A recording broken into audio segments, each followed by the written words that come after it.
I hope my slides are visible. Yeah, Yes, very sir. well, and, very well visible. and I'm audible also. Yes, sir. Thank you very much. Thank you. I think this is a very important topic, that is fever with the CNS manifestations, and very common in our daily practice. At the same time, I think we are facing the dilemma that how best we can approach it and manage it. Let me take to you 40 minutes time for this topic given to me, fever with the CNS manifestations. All of us know that the common fever with the CNS manifestation situations are either the meningitis or the encephalitis and encephalopathy. How we can differentiate, how we can approach, come to the conclusion, and how best we can manage. All of us know that commonly the acute bacterial meningitis presents with a fever, headache, photophobia, and an examination signs of meningeal irritation present. That makes, I would say, clinician very simply to consider that it's a case of meningitis. While we know that the encephalitis, meaning thereby the inflammation of the cerebrum, and that presents commonly with a very short period acutely. Fever, altered sensorium is very characteristic, which starts with this convergence and fast deteriorating. And if we see that, it may go for the good recovery within the short time, or may deteriorate very fast, you may not get the time to go for the proper management. Encephalopathy is a little bit different entity, where there is the cerebral dysfunction due to some toxin or some metabolic substance. And that we know that the toxin may be in the form of even the lead poisoning, or even the metabolic disturbances in the form of the hepatic encephalopathy, renal failure, uremia, and something like that. Even enteric encephalopathy is known. And here the toxin is responsible for the cerebral dysfunction, which is little bit different from the inflammation or the infection. And I'm sure that with a distinct, clear understanding, it helps us in a better way to approach the situation. Coming to the discussion with this help of the case scenario, let me start. This was a 9 months old baby presented with a very high grade fever of almost 102 degrees since last 3 days. Child was irritable, overfeeding, and occasional vomiting since 2 days. And on details, only the vaccines at the time of birth were given, and somehow somebody has started the cephalosporin. I think in the introduction already Dr. Gunasi was talking regarding the misuse of the antibiotics. Probably rather than help, it creates a trouble to us for the further management. Having this case scenario, the very important question comes or dilemma to the treating physician, pediatrician, that what are the possibilities to be considered in this type of case scenario. All of us know that very simple, very common is viral prodrome, that you give the details of history of contact, some family members, or as a whole in the community, some viral epidemic is going on. Maybe even simply acute otitis media. With that, you can go for the otoscopy and confirm it. UTI, I think, never miss it. Very easily this condition is missed in young children because it is having the very non-specific manifestations. And you can go for the urine examination, simple strip test or even the culture, and confirm whether it is UTI or not. Sepsis, we know that it can present with anything, and even bacteria with the febrile child, we should keep in mind. But very important the point that any child presents with a fever, irritability, or change in the sensorium and sick looking, in the infants particularly, never miss the examination of the entire functionality, check for the meningeal signs. That will help you to consider or to exclude the possibility. And of course, in some of the endemic area, fortunately since last few years in the endemic area also malaria has come down, but that we should keep in mind. And here the fever may be the erratic, and pallor is sometimes attention drawing. So I think these are the very common conditions which comes to our mind with this given case scenario. And let us come to our examination. Child was febrile and 102 temperature, mild tachycardia, respiration rate normal, but AF was bulging on examination. I think that is the attention drawing to the pediatrician. No rash, no toria, but no neck stiffness, signs of meningitis were absent. Liver 3 centimeters, spleen not palpable, and other systems were not.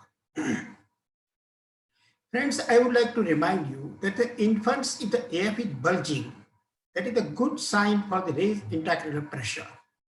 And with the given scenario of the fever, irritability, vomiting, always consider CNS infection first. Maybe in the form of the meningitis, or maybe in the form of encephalitis, or something else. Second thing, always keep in mind that in the infants and young children, in spite of the meningitis, signs of meningeal irritation may be absent. And having the absence of the signs of meningeal irritation, please do not exclude the acute bacterial meningitis. I think these 2 points are very important for the clinician to keep in mind. So having this picture, I think our provisional diagnosis should be acute bacterial meningitis. Then the next question comes to the treating person that, okay, I thought of the clinically bacterial meningitis. Now, which investigation should I perform? How should I proceed further? And all of us know that CSF is very important examination, and there is no substitution to the lumbar puncture. Friends, please remember. But before doing the lumbar puncture, always collect the blood sample for the sugar. The reason we know that the procedure itself, the trauma may raise the blood sugar level, which may give the false impression with the ratio to the CSF, which we are considering for the estimation of the sugar in the CSF. So I think that is very important. Second point, always, even before you go for these antibiotics, if possible, go for the lumbar puncture. That's very important point which we should keep in mind. Of course, the common investigations is CRP, urine examination, blood culture is very important. I think already I just joined and I listened that Dr. Gunasi was talking that culturing of culture is very important. I think gradually it is spreading, but it is to be kept in mind that sometimes CSF may not help. But in the young infants or even the neonates, blood culture will show some presence of the organisms that you can consider the responsible organism for the bacterial meningitis. So that's the role of the blood culture. I think having this next question comes that how should we collect the CSF, how it should be stored or transported.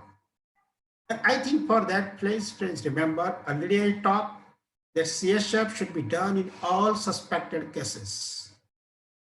In all, once you consider the possibility of bacterial meningitis, lumbar puncture is must. It is mandatory. Next question, after the collection, as far as possible, CSF should be examined earliest, and that to cells within the 30 minutes. The reason you know that after 30 minutes, even then the cell lysis and cell count may come down, and then exactly you will not get the cell count, which may be the erroneous. Next point, very important, the practice which is missing, that CSF should be collected in the fluoride bulb for the sugar estimation. If you have collected the CSF in the plain bulb, and if you go for the sugar, again sugar will come down, which may not give the correct level of it. And we know that to collect the blood sugar, already I talked before doing the lumbar puncture, so that ratio of the blood sugar and the CSF sugar can be the appropriate, and that can be mistaken. I think these points are very important. Somehow we have observed that this is lacking in our daily practice. One more point. As far as possible, I said that the CSF should be examined earliest, but due to some reason, if you are not able to manage, if you have to store it for some time, the CSF should always be kept in the room temperature. Never keep in the refrigerator. I think if I draw your attention for the basic principle of the microbiology, that any sample which is expected sterile, and if you have collected for the culture, it should be kept at the room temperature. Having said this, CSF, blood culture, any, I will say, body fluid, which you are collect the sample for the culture should be stored at the room temperature. But the sample where the contamination is possible, which you want to send for the culture, that should be kept in the refrigerator. Best example is the urine culture sample. Urine culture sample should be kept in the refrigerator at 8 to 10 degrees centigrade. The reason here, you know, that by chance if it is contaminated, we do not want to allow these organisms to multiply. In short, sterile sample should be kept at the room temperature. If possibility of the contamination, that sample should be kept in the refrigerator. I think the basic principle will help in the different situations. Having these points, suppose due to some reason I am not able to do the lumbar puncture, or in which situation, in spite of, I will say, mandatory CSF, mandatory lumbar puncture, I may not be able to do, or I should not perform the lumbar puncture. And that is the signs of suggest to the raised intracranial pressure. Clinically, Glasgow Coma scale is less than 9. A drop of Glasgow Coma scale less even the 3 or more. And very important clinically, bradycardia, hypertension, and irregular breathing, which is called the Cushing's triad. That presence indicates that there is a significant raised intracranial pressure. Or focal neurological signs in the form of the unequal pupil, unilateral limbicness, or cranial nerve palsy, or decerebrate or decorticate rigidity. I think having this presence of these clinical signs very strongly indicates raised intracranial pressure. Particularly with the close anterior frontal lobe, we should not go for this lumbar puncture because it may precipitate the herniation and may cause the sudden catastrophe or even the death. But suppose the anterior frontal is open, I think in that case, in spite of the raised intracranial pressure, with the guarded, you can do the lumbar puncture. There is no point of waiting. But patient is a shock, respiratory insufficiency, or recent convulsion, still the patient not stabilized. You have to wait for some time. I think keep in mind that in this situation, I may have to postpone the lumbar puncture for some time. Next question comes, then what should I do immediately? Collect the samples for other investigations, including blood culture, and start the empirical antibiotics. Here, friends, I would like to bring one point to your notice. Commonly, routinely, we are talking about prevention of the misuse of the antibiotics. That till your diagnosis is confirmed, don't jump for the antibiotics. But here, I say that even don't wait for confirmation of your diagnosis of bacterial meningitis. On clinical diagnosis, you should start the empirical antibiotics. The reason, you know, that we have learned that even the delay antibiotics therapy, even for a few hours, can cause the damage to the brain. And not to allow this type of the irreversible damage to the brain, earliest we should start the empirical antibiotics. Even I insist so much to my residents that the first dose of the ceftriaxone should be given where you are standing. Don't waste the time. So I think that's an important point which we should keep in mind. At the same time, you can go for the neuroimaging, especially the contrast CT, which will provide more further information, suppose some other condition or some other pathology can be detected. Having this, suppose already I have collected the CSF, then which specific test should be performed? All of us know that the cell count cytology earliest, within 30 minutes. You can go for the sugar, that is very important because sugar will go down. And protein is going to be raised in a case of bacterial meningitis. I think this routinely we are doing the chemistry and cell count, but the gram stain is lacking in our practice.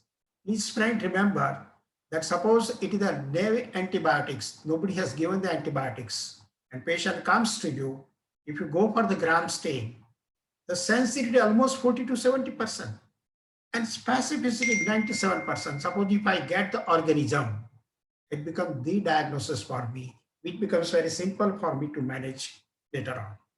Culture is very important. Again, this part is missing in our practice. CSF culture sensitivity is 70 to 80% in antibiotic naive. So again, probably we should not miss it.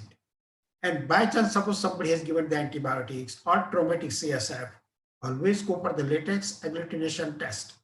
And for the three most common organism, H. influenza B, meningococci, and the pneumococcal, this test is available in most of our towns. And cost is also not that high.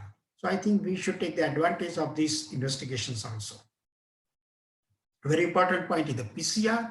If you are suspecting some antiviral, suppose herpes simplex, we can go for this, or even the different advanced technologies available for the investigation like biofare, that we can take the advantage.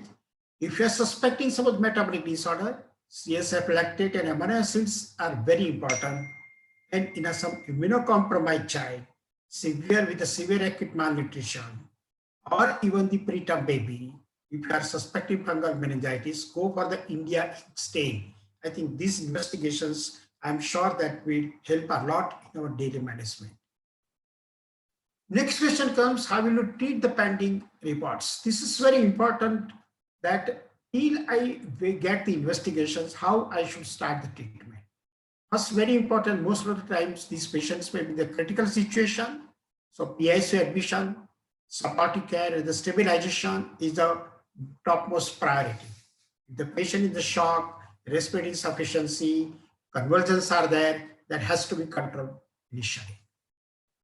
Regarding the antibiotics, till you get the exact organism, is empirical antibiotics are the ceftriaxone, 100 milligram per kilogram per day in the 2 divided doses, and even the vancomycin. Now the vancomycin was controversial till the recent time, but now we have defined it very clear. I think the point you know that in the Nelson, this point is since last 2 edition, at present 21st edition, but I think in 19th and 20th edition, this vancomycin was there with the ceftriaxone in the case of acute bacterial meningitis. But in our country, we were discussing that somehow penicillin resistant streptococcal is not the major issue of India. It was around 8 to 10% in most of these, I will say, studies which were available to us. But recently, from our own place, Vellore, I think in 2017, we have got the very good study, which was eye-opener, that at our own place, multiple centers, they have collected acute bacterial meningitis cases, and they found that the streptococcal pneumonia was found registered the penicillin in the tune of almost more than 40%, which cannot be neglected. I think with the consideration of this, our own study, recently our ID chapter, we have changed this our stand. And upfront, we have recommended that go for the ceftriaxone and vancomycin. Later on, if you get the sensitivity to the ceftriaxone, you can de-escalate to the vancomycin. But initially, we'll have to start it, having consideration of the significant resistance to the CNS causing streptococcal pneumonia. Please, friends, by reflex, don't start the aminoglycosides. Aminoglycosides in older children is not indicated. If at all it is, I think the newborn, yes, but not in the older children. And one more point, ceftriaxone or any other cephalosporins with the beta-lactam inhibitors, again, don't add it. Beta-lactam inhibitors, they are not penetrating the CNS. It is not going to be useful in the CNS infection. Unnecessarily, it will add one more molecule for the toxicity and the cost of this drug. So I think it is not indicated. See that unnecessarily we don't follow it. I'm sure that this message again will be quite useful in our daily practice. Which I was talking that why vancomycin upfront. Please, friends, remember that this is specifically for the CNS infection. For the non-CNS infections, isolates, we have found that sensitivity to the penicillin, if you go for parental route, the susceptible MIC is less than 2, intermediate 4, and resistant comes to the 8. So it is quite high. Here we don't find the difficulty. So vancomycin, I don't say in the non-CNS infection.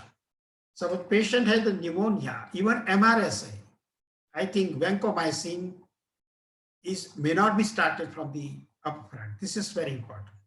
But for the CNS isolates, which I was talking, that MIC less than 0.06 and registered immediately 0.12. So I think considering this microbiological principle, recently we have recommended that vancomycin should be started upfront. And I think point should be very clear. But please take the proper perspective, not for the non-CNS infections. For non-CNS infection, you can start, suppose pneumonia, you can start the amoxicillinic acid or even amoxicillin or even the ceftriaxone. And if you get some MRSA or something which is resistant to this anti-staphylococcal drugs, then you can go for the vancomycin, not upfront. I think the point should be very clear. Next question comes regarding the steroids. We are talking frequently. Please, friends, remember, now steroids gradually is coming down. It is said that for the particular H influenza, and that in our country now, in our routine vaccination program, H influenza is included. So organism responsible for CNS is coming down, but till you have not confirmed, less than 3 years in the young infants, which is very common, and with that consideration, steroids you may give it. The reason, you know, what is the indication of the steroids? That when you start the antibiotics, there is massive destruction of the organisms and release of the massive toxin. And that toxin is responsible for the cytokine storm. And the cytokine storm causes the damage to the body itself and responsible for the complications like subdural effusion or even hearing loss or the hydrocephalus, something like that. To prevent this damage by the cytokine storm, by the toxin liberated, we go for these steroids to suppress the overwhelming response of the body. So I think that's the mechanism that how the steroid is useful. That is more common with the H influenza B. That's why probably our temptation is that to give the young babies. Regarding the streptococcal pneumonia, there is no much point, but the people say that in the adults they have found there is some difference in the outcome. So I think that will be the question mark for use of the steroids for the streptococcal pneumonia. Meningococcal, it is very clear that there is no indication, one should not use it. Once you decide to go for the steroids, the dose of the dexamethasone, 0.50 milligram per kilogram, 6 hourly for 48 hours. After 48 hours, you should stop it. Or suppose by CSF examination, bacterial meningitis is not there, immediately one should stop the steroids. One more point, in which situation one should not use the steroids. Very important, suppose already patient is diagnosed with bacterial meningitis, but somebody has given the IV antibiotics for 3-4 days. Now the patient is referred to me. I think one should not give the steroids in this situation. Second, in neonates, it is not indicated. Or due to some reason, if you are not able to perform the lumbar puncture, please, you may start the antibiotics, but not the steroids. And regarding the oral antibiotics, we'll have to see that which antibiotic is started, what the duration, and I'm sure that this is a very clear indication of the steroids in acute bacterial meningitis. I think this is for the CSF evaluation for the different conditions, which is very well known to all of us. Just to save the time, I skip it, given in the standard textbooks. Next question comes, the interpretation of lumbar puncture when already on the antibiotics. Suppose 4 days, somebody 3-4 days antibiotics received and patient referred to me. Now we know that the gram stain and the culture are not expected to come to positive.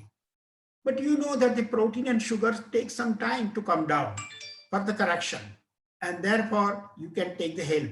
Here the glucose may be low, sugar might be raised, sorry, protein may be raised, that you can take the consideration.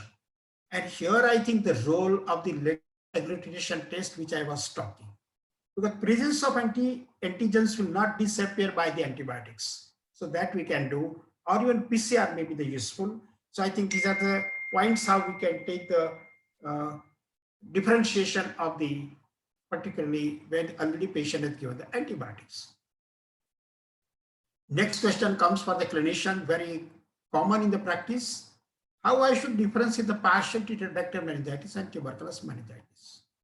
All of us know it's not distinctly clear, but yes, you can go in the details. Like suppose already there was tuberculosis to the person in the past or somewhere else. Suppose if I get the miliary tuberculosis, I think with that it's always to be. Or if I get that there is some, even the pulmonary tuberculosis, or tuberculous lymphadenitis in the past. I think these evidences and this type of the chronic pyogenic meningitis like picture, I may favor the tuberculosis. CSF examination, which I was talking, imaging is very important, particularly. You need the basal ganglia involvement, calcifications, tuberculomas. I think these are the radio imaging is more favored the tuberculosis. And you can go for the molecular diagnosis like CBNet for the tuberculous meningitis, or for other algorithms, you can go for multiplex PCR, which is costly but available. So I think these are the points which, if you go methodologically, I'm sure that some clue will be available that should I consider partial treated or the TBM. Plus, please friends remember that ADA is not recommended for diagnosis of the TBM, which is commonly our friends physicians are using. I think for physicians, what they are using is not wrong. But the point of ADA in the TBM is not studied properly and established its role for the diagnosis in childhood tuberculosis. And therefore, we do not use the ADA in the CSF for diagnosis of TBM. So I think that we should keep in mind. What I was talking, the imaging, particularly contrast MRI is very important. It is very highly sensitive than the contrast enhanced CT scan. Particularly the meningeal enhancement, infarcts, tuberculomas, which I was talking, and some of the complications like even some of ventriculomegaly, that is hydrocephalus, or even streak-like ventricle, low attenuation of the white matter, obliteration of the cisterns. These will be, I will say, seen, but the contrast will be more important, which will give you the more clear picture of the hydrocephalus and the meningitis. Coming back to our patient, investigations were showing hemoglobin good, count is raised, polymorphonuclear reaction, CRP46, but unfortunately traumatic lumbar puncture. And here, how we should do that, I'm going to discuss. And culture, CSF culture, blood culture is pending. Very important in the traumatic CSF, how we should go for this interpretation. The normal CSF contains no RBC, and their presence indicates traumatic if the fresh RBC.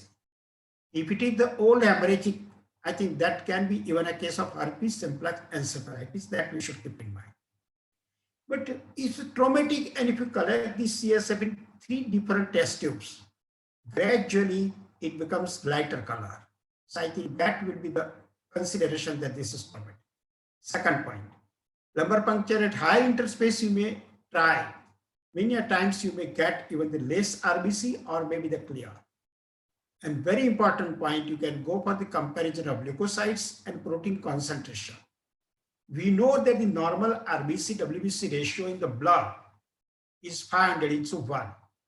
But suppose this ratio, rather than 500:1, if it is a more, I think that's indicate presence of the WBC due to the meningitis, if it is examined in the 30 minutes. Similarly, you can go even with the consideration of protein. The protein content increased by 1 gram for every 1,000 RBC. And with the ratio of the calculation of the RBC, proportionate, I will say protein is more, you can consider that this is likely due to inflammation. So I think disproportionate rising of the WBC or the protein compared to the presence of the RBC, you can get some clue that whether it is indicating the meningitis or not. I'm sure that this is just theoretical, practically probably very difficult to decide, but I think in the difficult situation, you may take the help of this calculation. A very important point, I think, which is not mentioned, what I will do. Basically is to consider bacterial meningitis with this antibiotic therapy and repeat the lumbar puncture after 40 to 72 hours. That will give the more clear picture, I think, and that's a most practical point which we are following. Duration of antibiotics, if organisms are not identified, 10 days to 2 weeks. And please remember here, total course to be intravenous only. No switch on therapy is allowed in the case of the bacterial meningitis. Please friend, some of the conditions which probably this is very important. One of them, the CNS. And meningococcal, if you have identified, after 7 days, you can stop it. But for H influenza and pneumococcus, 10 days to 14 days. So I think for the clinical, I will say practice point of view, for the treating pediatrician, most of the times we don't know the organism, and therefore the duration of the antibiotic should be 10 days to 2 weeks. How will you repeat? I think repeat lumbar puncture is very important. Most of the times it is said that suppose first lumbar puncture I have done, diagnosed bacterial meningitis, started these antibiotics, patient is responding clinically in 48 to 72 hours. Even the 10 days, 2 weeks time completed, child has no any problem, there is no need to repeat the lumbar puncture, you can discharge the patient. But suppose the patient is not responding 48, 72 hours. I think before you go for the anything, first go for the CNS imaging for any problem or complication. And suppose problem or complication, particularly the subdural effusion, hydrocephalus, or brain abscess, or something is not detectable, then you will have to go for repeat lumbar puncture to decide the change of antibiotics. It's a very important point at any stage, if you decide to go for change of antibiotics, lumbar puncture is must. I think that's very important dictum which we should remember. But friends, please remember, for neonates without any problem or complication, till the total duration of the antibiotic is completed, 3 occasions we'll have to do the lumbar puncture. Number 1, to confirm the diagnosis of bacterial meningitis. Number 2, or second lumbar puncture after 48, 72 hours. The reason is with the newborns, we will not be able to decide the clinical response. We cannot rely upon the clinical response. In newborns, you know that most of the times we are discussing clinical reliability. Here we cannot. And therefore go for these repeat lumbar puncture. See the response of the antibiotics. And third, after completion of the antibiotics of 3 weeks intravenously, go repeat lumbar puncture and confirm that the patient has improved. Then and then you stop the antibiotics. So I think this message is very clear and that we should keep in mind. And suppose there is no satisfactory response, then what are the possibilities? Complications like subdural ventriculitis, sinus thrombosis, hydrocephalus, and therefore continuous, I will say, serial measurement of head circumference is very important in the practice, which we should keep in mind. But before that, always, I think before giving the drug resistance, start from the peripheral, some problem like thrombophlebitis, sometimes associated viral infections and trichival. If it is not there, check for the complications. Last, you may consider the drug resistance. So I think that's very important, which we should keep in mind. When subdural effusion should be suspected, failure to show the progress of the decline in 72 hours, then always first think for the complication. Occurrence of focal or persistent convulsions or neurological signs, persistence or recurrence of vomiting or other signs of raised pressure, or persistence abnormal CSF if you have repeated, and you can take the help of transformation test in the young infants. I'm sure that that will be the idea of this subdural effusion. Once you consider, I think neuroimaging is very important, but that to also contrast as a CT scan is very important. And suppose there is a peripheral enhancement which is suggesting the empyema. How we should manage? If unsure, diagnostic tap is very important. If empyema, treatment is drainage by tapping a neurosurgical through the burr hole, or even the repeated tapping may be the necessary. And I'm sure that nowadays, fortunately, subdural effusion itself has come down to the complication. But if at all it is, this is the situation how we have to manage. Friends, in short, which I was talking to you during this time, that once clinical suspicion of bacterial meningitis, ask the questions to yourself. Any contraindication of the lumbar puncture? If there is no contraindication, perform the lumbar puncture, send the other investigations.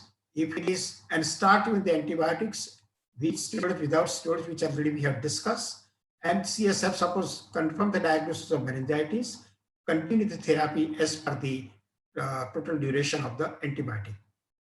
But suppose lumbar puncture I cannot do, there is some contraindication, then what I should do? Investigations and start the empirical antibiotics, go for the neuroimaging. If there is suppose there is no contraindication from the neuroimaging, you can do the lumbar puncture. And again, from the CSF, you can decide for this further line of the treatment. So I think so simple algorithm. And I'm sure that as a general pediatrician, if you are following it, more than 80% patients of the acute bacterial meningitis we are able to manage very successfully. So please, friends, try to follow this algorithm, and I'm sure that that will be useful in your daily practice. Having this, I will go for the second case now. This was the 12 years male. Fever high grade 102 to 103 or 5 days duration.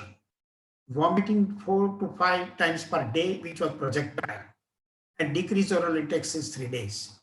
But parents complained that the child is remaining sleepy, irritable for some time, irrelevant speaking.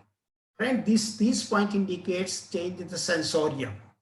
And child was vaccinated up to the age of 5 years as per the universal immunization program. Then the question comes again to the treating pediatrician. What are the possibilities which we should keep in mind? And I think for that reason, all of us know that CNS infection can be bacterial meningitis, can be the TBM. But having this scenario, acute encephalitis syndrome will be, I would say, one of the possibilities. As I was talking, in the endemic area, complicated falciparum malaria is not uncommon to present in this way. Race syndrome, the young infants, yes. Somehow, fortunately now, enteroencephalitis has come down, but occasionally that we have to keep in mind. On examination, there is the altered sensorium, febrile child, vital stable, general examination non-contributory, other systems normal, but on the CNS examination, altered sensorium, cranial nose normal, fundus normal, motor system normal, but plantar extensors, signs of meningeal irritation absent. Then if you go for the interpretation, next question comes, what is my clinical diagnosis? What investigation should I perform? And how I should start the treatment?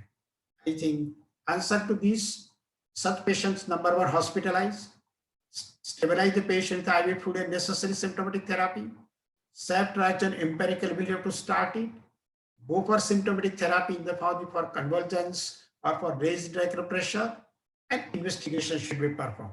Which investigations? In our patient, hemoglobin was good, count was raised, polymorphonuclear reaction, platelets normal, MP negative, urine normal, RBS, SGPT normal, culture no growth. But friends, let us see this CSF examination. This was quite interesting.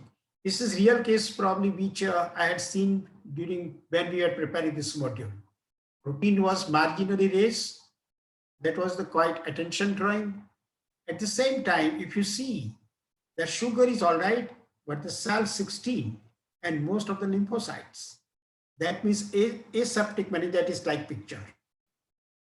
Meanwhile, after 3 days, child was febrile, stable vitals point of view, developed convulsions, generalized tonic-clonic, a prolong of eyeballs, breathing from the mouth, which was persisted for 5 minutes, controlled by the injection lorazepam.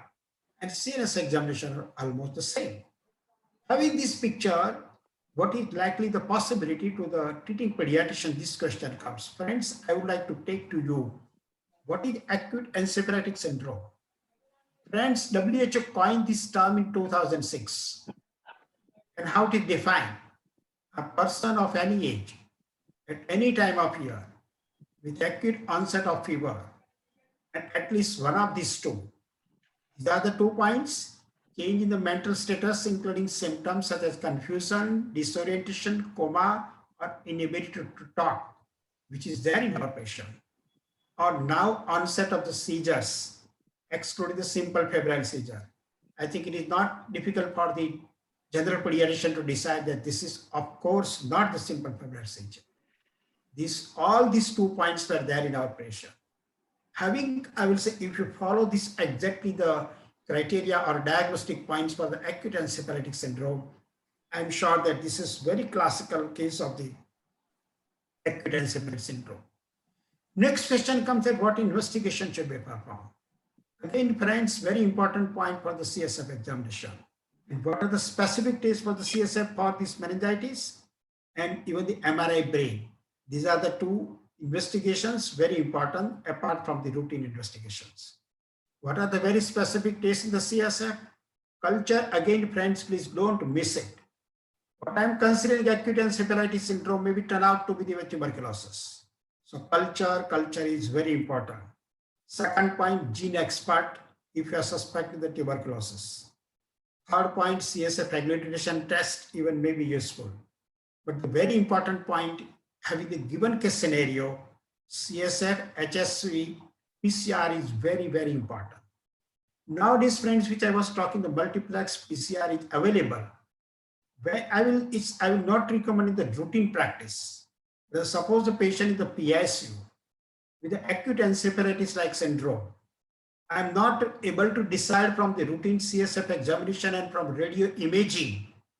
I think in that situation, this is costly, but the recently available multiplex PCR, which is available in some big, I would say, towns, that we should use this modality.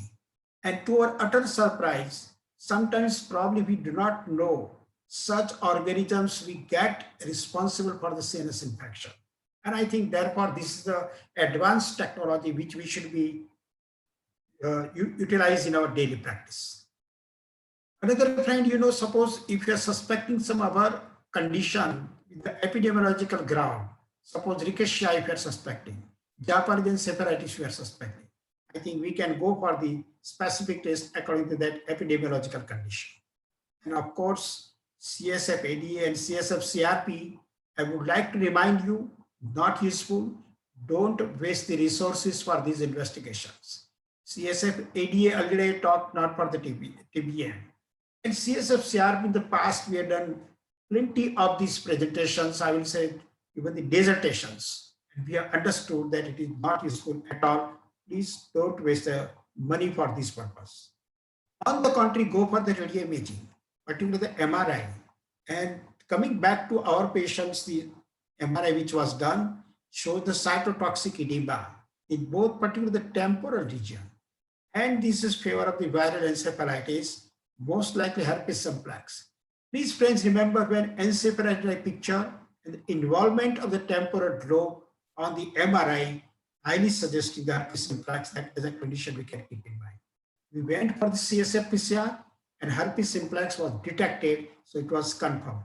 Here, I would like to remind you what is the HSV encephalitis. It's a leading cause of sporadic non-epidemic encephalitis in children. In our country, most common endemic encephalitis is Japanese encephalitis. In our country, sporadic encephalitis, non-endemic encephalitis, HSV. I think very important for the clinician to keep in mind. And that too, it is acute necrotizing infection. And due to the necrotizing infection, which I was talking, you may get the hemorrhagic CSF. If it is not traumatic, still hemorrhagic CSF, keep in mind the HSV. And if you go for the radio imaging involving frontal, temporal, and limbic system, is the characteristic of HSV. It may manifest as a non-specific finding like fever, headache, nuchal rigidity, nausea, vomiting, generalized seizure, and altered sensoria. But very important point is the anosmia, which we are talking at present in this COVID phase, that in the COVID, anosmia is a characteristic, but HSV is also having the characteristic. Memory loss is very important. Peculiar behavior, even expressive aphasia, I think attention drawing, changing the speech, hallucinations, focal seizures. I think these are the points which we should keep in mind. And as I was talking about the frontal, temporal, limbic system. And one more point, please, friends, remember, if you are facing the problem of undiagnosed recurrent aseptic meningitis, always consider HSV, which is very well known in our science. HSV encephalitis, friends, it's a febrile encephalopathy with focal neurological signs. Lab diagnosis, which I was talking, it is said that HSV can be stamped diagnosis only from the CSF PCR. It is very important. At DNA PCR, best time is to do between the 3 to 10 days. If it is said that if you have done earlier encephalitis, if you have done the DNA PCR for the herpes simplex, maybe the negative. But suppose still if you are considering herpes simplex encephalitis as clinically, repeat CSF PCR after the 2 days. And suppose 2 PCR are CSF PCR negative for the herpes simplex. Dr. Brajesh Sudani says that almost excludes this herpes simplex encephalitis. So I think that's important point which you should keep in mind. And very important point that reduce sensitivity after 2 days of the acyclovir. Suppose if you have started the acyclovir, here probably sensitivity will be reduced. That also we should keep in mind. IgM HSV is not reliable, but yes, fourfold rise in IgG may help you for consideration of the HSV. And as I was talking, MRI bilateral temporal lobe involvement is almost pathognomic. Another thing, why we are discussing so much, because HSV is the only encephalitis which you can treat successfully with the acyclovir. So I think that's very important for the practicing pediatrician keep in mind. As I was talking, the biofire which is available for lots of the organisms, for HSV and cytomegalo and enteroviruses and varicella, but unfortunately, it is not available for the common organisms which is for us Japanese encephalitis, H1N1 and the dengue. This is the limitation of the biofire, I think, at our setup that we should keep in mind. Friends, this is a differential diagnosis table, again to spare some, I will say, to lack of time, I may not go into the details of it. Again, this table, viral encephalitis, mycoplasma, ADM, cerebral malaria, tuberculosis, scrub typhus, which is very common, I think, in our country. How best we can try to differentiate from the CSF examination, it is given over here. Viral encephalitis, most of the times, CSF is not abnormal. Cellular reaction may be in some hundreds, and sugar will be normal except in mumps, which will be decreased. Proteins mildly raised. Mycoplasma is again not uncommon, involving the multiple systems. Even the mycoplasma encephalitis is known. That I think we should keep in mind. EDM is again very common. How we should, I am going to discuss. Cerebral malaria in the endemic area should be kept in mind. Tuberculosis always should be ruled out. And the scrub typhus, I think some of the parts of our country, particularly in the South Maharashtra, Tamil Nadu, eastern states, we are getting, and I think that we should keep in mind. This is very important for the practitioner. Friends, which I was talking, that MRI of the brain, always ask the point to your radiologist from the MRI brain for any CNS infection. Tell me that which part of the CNS is affected. It is a very important clue, friends. I want your attention for this. As I was talking, suppose basal ganglia are involved with this encephalitis-like picture, and really it is the endemic Japanese encephalitis, almost you can consider the diagnosis. While ADM, it's a sudden onset with the sensorial changes. Fever may or may not be there. And there is history of some viral infection or the vaccination in the past. And MRI brain shows diffuse demyelination. I think that is very classical of the ADM. Herpes encephalitis, which I was talking, involvement of the temporal lobe. And friends, I have derived some of the points which I would like to draw attention. What is the neurotropism? That is the predilection for the parts of the CNS. And that you should keep in mind with the various viral infections. A frontal and temporal lobe involvement, I think HSV. Basal ganglia, again I was talking of the Japanese encephalitis. Cerebralitis, varicella zoster is very common. Involvement of anterior horn cells, cranial palsies, and nuclei in the midbrain. Fortunately, now we don't get it, but in the past we used to see the polio. Ependymal in the coronal plexus cells, particularly the mumps, and therefore it is well known with the aqueductal stenosis following the mumps as the complication.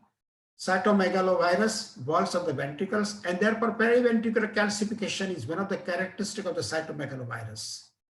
Epstein-Barr virus is known for the vasculitis presentation, and rabies, spinal cord, brainstem, and the basal ganglia involvement. So again, friends, I want to draw attention that which specific part of the CNS involvement becomes an important clue for the clinician to reach the diagnosis from the video imaging that we can keep in mind. Friends, what I was talking, the ADM, it's a monophasic illness occurring in after the about 2 weeks time following the vaccination or following some exanthematous fever. Fever usually absent at the time of the neurological presentation. Multifocal neurological signs is characteristic of it, that is in the form of the optic nerve, brain, and the spinal cord. And disturbed consciousness, that is stupor, confusion, coma, various degree, which that these type of the diffuse demyelination and periventricular area usually spare. That is a very characteristic of the ADM, which we can keep in mind. Why I'm talking so much? Because 3 or 4 conditions are very important for acute encephalitis syndrome in our pediatric practice. Number 1, Japanese encephalitis in the endemic area. Number 2, herpes encephalitis, the sporadic cases. Number 3, ADM is very important. And fourth one, which I am going to talk, which we are missing probably, we are not aware of it, and that is anti-NMDR encephalitis. What is it? N-methyl D-aspartate receptor encephalitis. And friends, we are learning from our friends, Dr. Brajesh Sudani and other neurologists, that this entity probably we do not know, we are missing. It is not so uncommon. And how it starts, most commonly it presents in the adolescent age group children with the psychiatric manifestations. Most of the children are usually referred to the psychiatrist. We must start with the headache, fever, viral-like symptoms. Additional symptoms then, there is the change in the consciousness, seizures, abnormal movements, autonomic instability. If you go for the MRI EG, usually non-specific, not helping to rush to the diagnosis. CSF again, not very specific, except some cell count and the protein is raised. But a very important point, which friends, which I want to draw attention. If you are suspected anti-NMDR encephalitis, go always by NMDR antibodies in the CSF and serum. You say both are helpful, but again, CSF is more. It is said that the percentage point of 100% CSF and MDR antibodies diagnostic. Serum, you may get in 85% of the patients, but this is very important. I think, friend, one more point which I would like to remind. As I was talking that the recurrent aseptic meningitis, you may keep in mind the herpes simplex encephalitis. One more point we have learned from the friend neurophysicians, repeated herpes simplex encephalitis, probably we are missing this anti-NMDR encephalitis. So always in this type of situation, keep in mind, and I'm sure that you will be able to reach to the diagnosis. I think this is the last slide, friends, which I wanted to talk to you. Any child presents with a febrile encephalitis or encephalopathy, as a practitioner, this is very important slide, how best you should approach. Immediately, all of us know that these patients are most of the times critical. So resuscitation is very important. Supportive care, particularly for the shock, respiratory problem, or the convulsions, and therefore anticonvulsions, or raised intraocular pressure, probably anti-edema therapy. These points are very important, irrespective of the etiology. Meanwhile, go for the clinical examination to get some important clue. Perform even simultaneously investigations. CBC, MP, sugar, SGPT, electrolytes, creatinine, X-ray, and the CSF. And don't wait for the investigations. With the pending reports, start the treatment. Empirically, ceftriaxone. Encephalitis-like picture, start the acyclovir. If there is possibility of malaria, then artesunate, not routinely. And suppose if you are suspecting or consideration of endemic area of, I would say, rickettsia, you can start with the doxycycline empirically.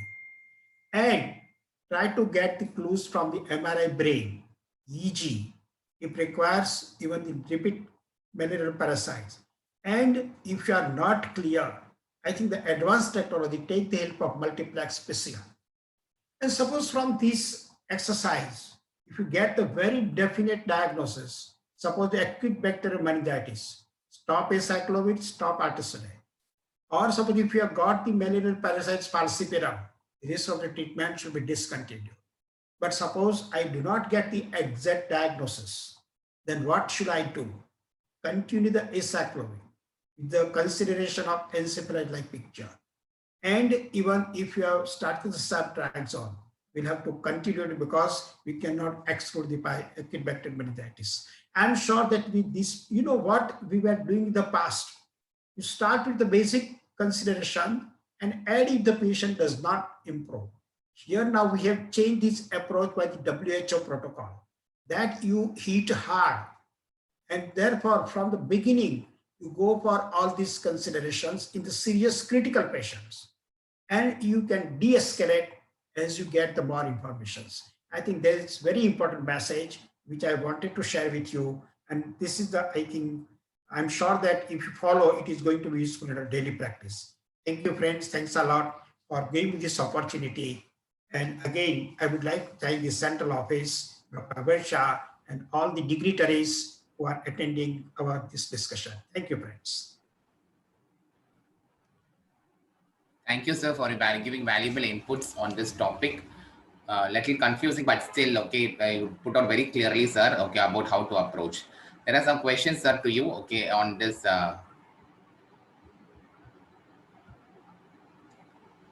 Can we save any patient without fever but presents with altered sensorium and seizures, whether it can be acute viral encephalitis?